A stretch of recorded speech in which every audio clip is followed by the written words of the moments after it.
Okay, the last thing we're going to talk about in our little brief discussion about targets is developing term sheets. Once the target says, yes, I am interested, you got to think about, how am I going to sell it to them? What's the deal going to look like? And that's when you start pulling out all that stuff we talked about way back when we were doing the overview.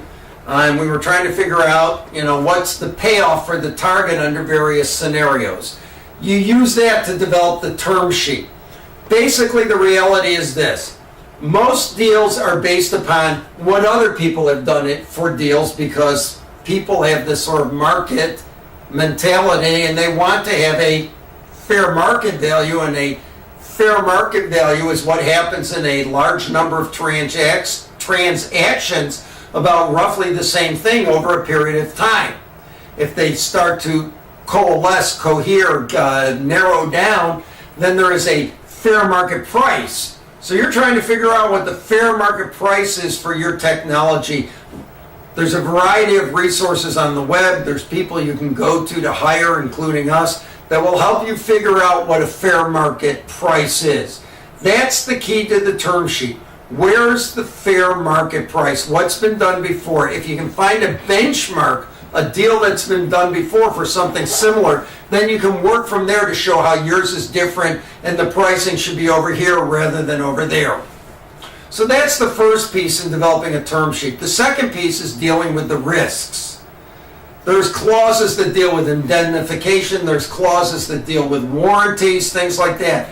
Basically, the answer to how you work those out is this. Give the risk to the party that's best able to control it. In other words, if the risk of liability, product liability, comes from manufacturing, then the manufacturer should bear that risk, and they should indemnify you, if you're just the technology developer who's out licensing, against the risk if their manufacturing is bad and it blows up. On the other hand, if you say, look, I've done an extensive search and I believe that this is patentable, then you need to bear that risk. You don't want to guarantee that you've looked at everything in the whole cosmos, but you want to say, to the best of my knowledge, I believe this to be the case. So you're going to bear that risk, because you're in a better position to determine whether this is different or similar to other technologies which have shown up in the patent literature, since you're the one who really knows what's going on.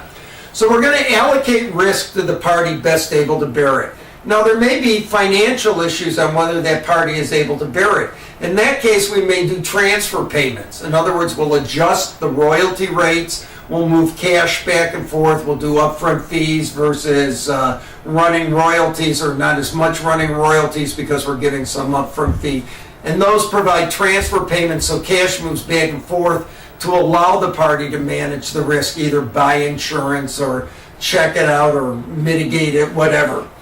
But basically, developing a term sheet is about managing risk and figuring out where the fair market value lies. That's all there is to it, really.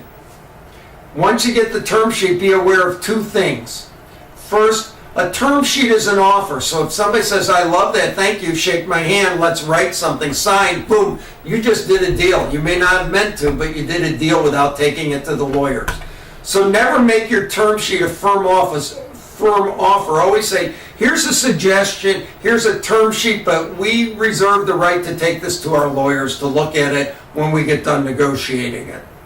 The other thing that's real important is always start high so you can negotiate down, because the other side is starting low so they can negotiate up. I once had a friend in graduate school who was an economist. He took a class in business. He dropped it the first day. We said, Fernando, why did you drop the business class? He said, it's always the same, buy low, sell high. Well, remember, buy low, sell high if you're offering a term sheet to another party. So you really have two term sheets. One's what you think is the fair deal to settle on, and the other is what you're going to start out by offering. Okay, enough on term sheets. I'll be back to wrap this up in a second.